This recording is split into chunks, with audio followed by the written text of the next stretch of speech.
is this fear genuine? Is there any reason to be afraid? Is it normal? Is it abnormal? Is there anything to fear about the COVID-19 pandemic? From your research, from your professional and academic perspectives. COVID-19, like you have rightly classified it, is nothing to be scared about. But because of the way it has been presented to the people, or human race in general, then there will be cause for people to be scared. Because a scare factor has been added to the presentation of COVID-19. Thank God you called it COVID-19. I thought you would say coronavirus. Then I will ask you some certain questions. But you have classified it. So what are we experiencing across the world? Is it coronary virus or coronavirus or COVID-19? So if you look at COVID-19 as a concept, I have told people it's nothing to be scared about. Nothing.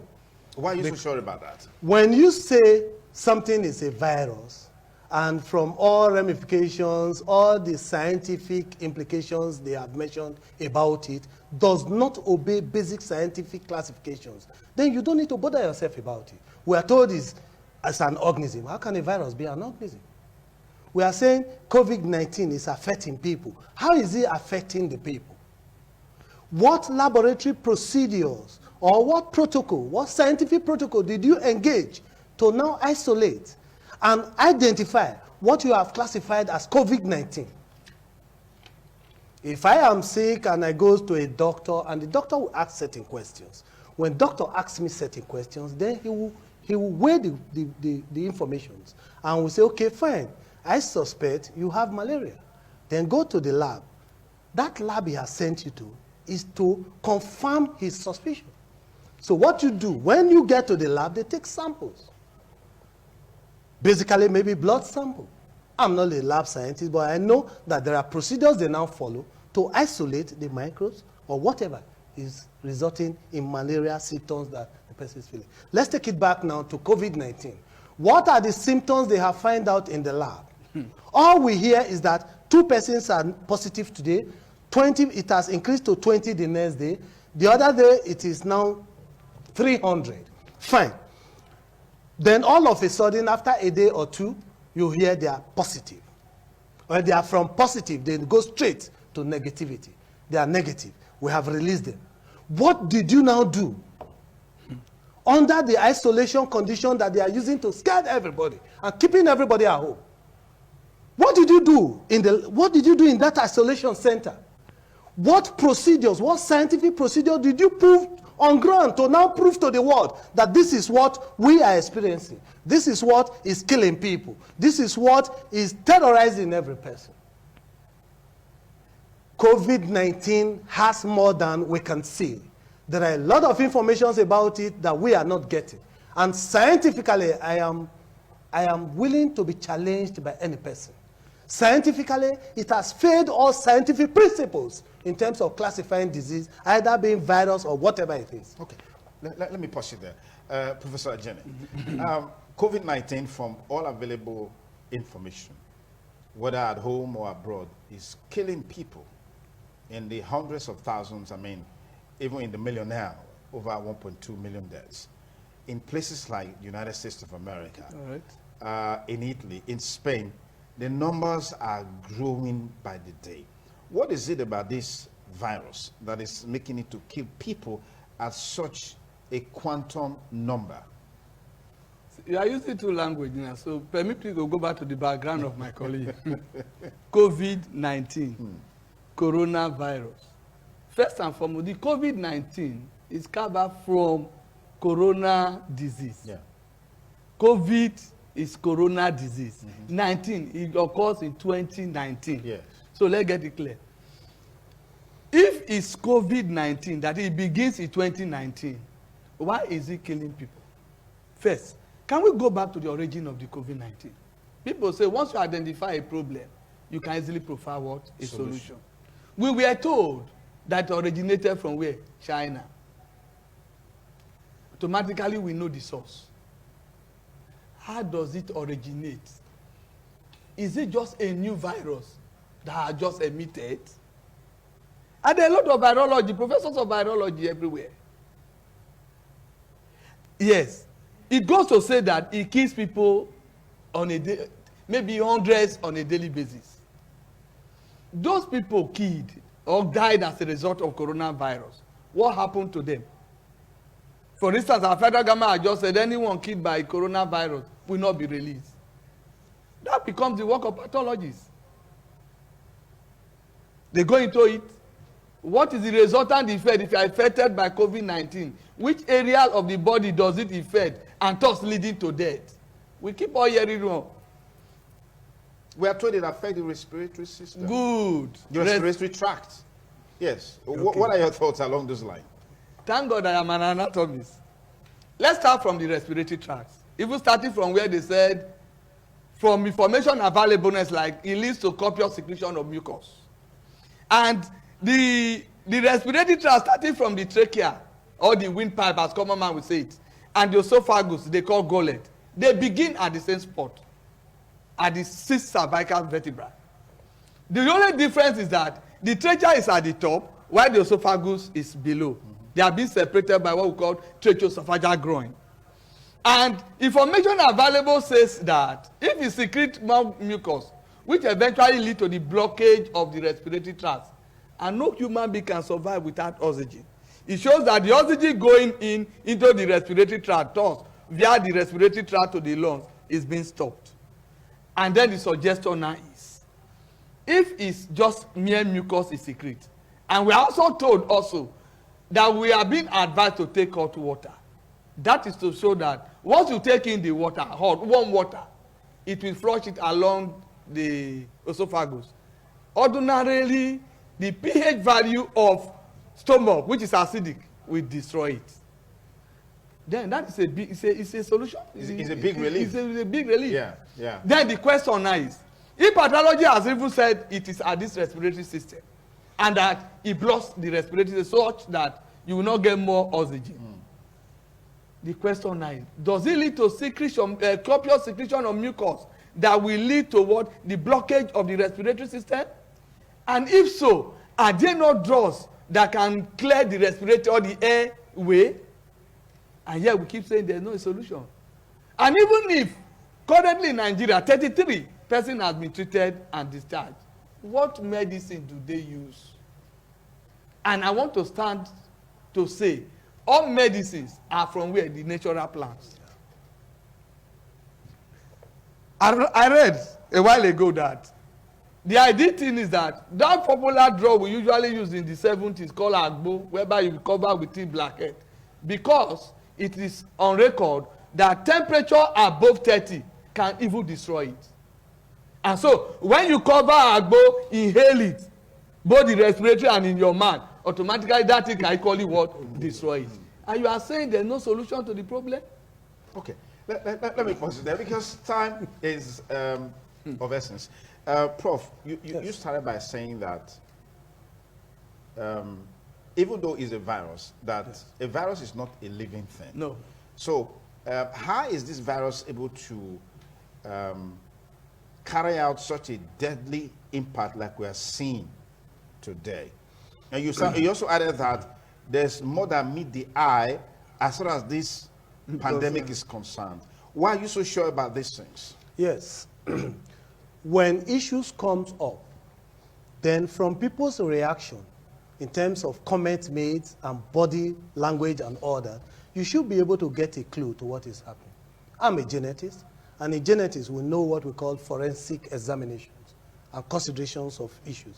If you look at the advent of the event of COVID-19, all the information that was given at the initial stage were made to convince the entire human race that this package that is coming is deadly. So a lot of components have been added to it. But the wrong thing that happened was that the initial informations were void of scientific proofs. Remember that there was even issues of publications stating that, yes, what we are experiencing as COVID-19 contains DNA and RNA. Yeah. And because of that, it's a living thing. When it enters the body, it's able to blow up, it's able to do this or that. I said, wow. But my surprise is such statements are coming even from World Health Organizations. That's what baffles me most. Let's look at it. You say something, because it contains DNA and RNA, it automatically becomes a living thing. I have listened to several persons being questioned, and they will say, what is virus? It will say, small organism. How can virus be an organism? Virus are chemical components. The DNA and RNA that they see in virus is components of chemicals that have been joined together. They build together, they link up together to form a poisonous substance. So what it does is, it goes inside the system. It's like somebody, of recent you see on social media, a lady got frustrated and all she could do was to take sniper, and she drank sniper. She didn't die automatically. It takes a while because those substances will find a way into the cell and start damaging the cell. Yeah. But the so-called virus in terms of coronavirus, COVID-19, does not have even a cell. So once a substance does not have a cell, there is no life in it. Because cell is the basic unit of life. But it has genetic makeup. It does not have any genetic makeup, because once it is not living, it does not have genetic makeup. The DNA they are talking about is deoxyribonucleic acid. They are chemical substances. Yeah. But when you look at a cell, the DNA we talk about in cell are quite different from the DNA you talk about in non-living thing. Like a friend once called me on phone while these arguments were on and said, look, they said when it enters the body, it now acquires genes from the system and acquires protein and now becomes living. I said, rubbish. I said, let me give you an example. Inside the fowl, when you look at the digestive system of the fowl, there is gizzard. And if you open the gizzard, there are a lot of stones inside. Why did those stones not absorb genes from the fowl and now becomes living? Living things and non-living things are different. Virus cannot undergo characteristics of living things. No. So it's not a living thing. So somebody has gone into somewhere to produce something. We have history. Even the coronavirus they talk about is not new. We know that in 1950s, check the history of Hanka, or what do they call it? That one just came up of recent, and they said it killed one Chinese. But I continue to wonder, why is all the virus killing Chinese at first? The India's case is always Chinese. That the first death came from Chinese and all that and all that. So let's go back to the genetics of it, because that was where they got it wrong. And God pushed them to now come out and use that genetic information to convince the people. But they never knew that there are genetics like us and scientists like us who come out to challenge the world about it. So fine is not a living thing. So it can hibernate in anywhere because it's a chemical substance.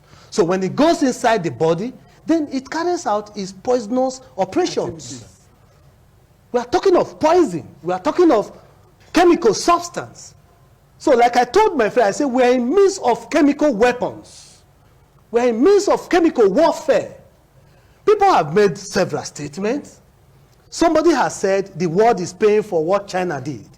But how many persons have asked him as a gentleman, say, gentleman, fine, millions, thousands of people are dying. You are saying the world is paying for what China did. What do you understand about what China did? Why can't the world even ask China, what did you people do? What was that preparation you made? Of recent, there is a professor that has been mentioned from Harvard University, a professor of chemistry who was arrested severally on one or two occasions and questioned, and who was part of producing that chemical substance. So if you now look at a chemical substance, what I have told people is that we are so lucky. When I say we, I mean the whole entire world race. Because even they themselves that prepared it, they are not safe from it. It's affecting them. Yeah. They even die more than we are. Yeah. Okay, fine. If that preparation has been airborne, by now, half of the world would have gone. So it's not airborne, is that what you're saying? It's not airborne. Even World Health Organization has agreed that it's not airborne. That was but they said it's genetic, it's not genetic. They said initially that it wasn't airborne. But somewhere along there, I think I saw a publication where they said it's airborne. Yes, they said it's airborne because it has mutated. How can a non-living thing mutate? We are scientists. So they shouldn't take the word for granted and feel that there are no scientists in the world that will challenge them. Of recent, I have even discovered that they have a lot of agents on all social media. Because I questioned one. Every day you talk about people that died. Like my colleague has mentioned. Somebody died. Bring the dead body. Okay. We want to carry out an autopsy to find out what killed that person. Independently. No, we are not talking of independent now. Okay. You can be a part of it because you are a journalist. Yes. Okay. You people report to the world. Okay. Like I asked one of the radio programs, during a radio program, I said, even as a journalist, when you people go out, what do you see? Today 20 is positive. Next tomorrow they are negative. Who are the persons? Where are they? What is their names? So when you carry out an autopsy, it removes all available doubt of what has killed that person. When you post challenges on social media, there are response. Even from government sector, there are response. Even from World Health Organization, there are response. Let me mention one. When we posted that and said, let us know, give us one, let's know what has happened. You got some reactions, even from Nigerian government. How can somebody tell me that in Nigeria, where we have constitution guiding us as a people, that when somebody now dies, because it's coronary virus that killed the person or COVID-19, they will not release the body to the family of the person. They are hiding information. And that is what the US president have said. Number one, the world is paying for what China has produced. Two, that China is hiding information about coronavirus or COVID-19. If you synchronize those informations together, it gives us a headway that there is a very crafty work being done somewhere just to destroy human race. And people are capturing it to it. Let me tell you, a farmer called me yesterday. And this morning, he was the first person that called me. And his question is that, please, Prof, when you get to that program today, I know that you are coming for a program. Tell the whole world that I, as a farmer, am asking, why do we need Chinese doctors? Okay. In Nigeria, maybe to share. Because we don't have time. Let's hammer some of these points out. To share experience with our Experience government. of what? When they could not take care of their people. We are saying America is bringing aircraft to carry their people from Nigeria. But thousands are dying in America. And less than tens are dying in Nigeria. Where is safer? Where is safer? Nigeria. Nigeria is safer. So why are they coming to take their people away? Thank God some of them have rejected that. They are not going back there. So you see that there are elements of fraud which has been confirmed by some of us who can sit down to extract statement from persons to show that COVID-19, the way it has been classified, is fraud to the world. And however, we are not saying people are not dying.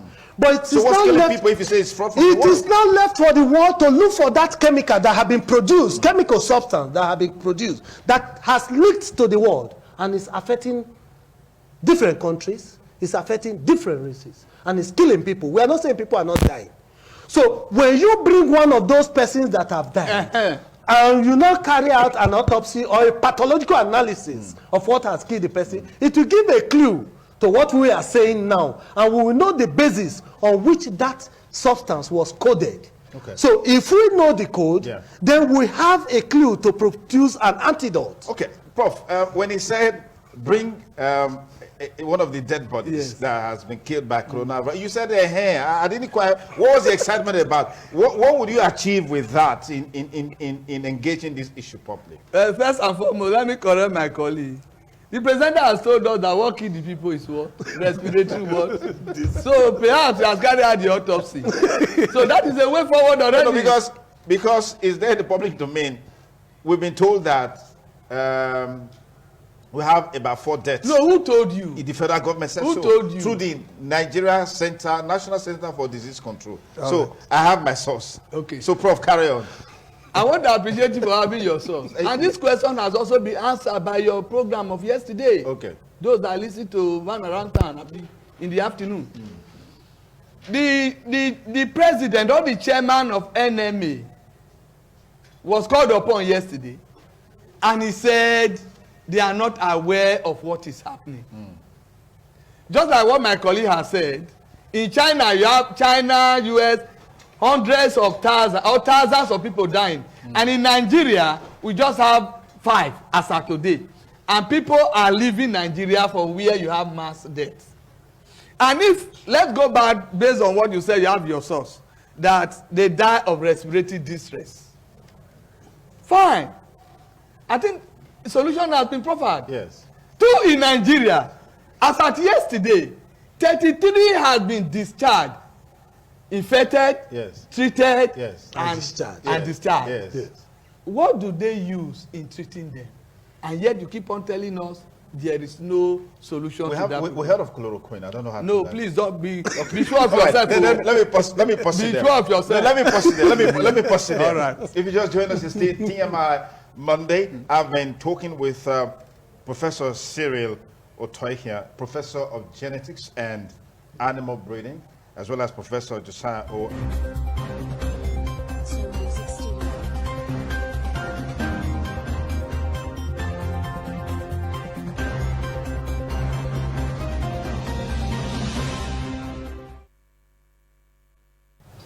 All right, thank you again for staying with us on TMI as we conclude our discussion segment with Professor Cyril and Professor Josiah here with us.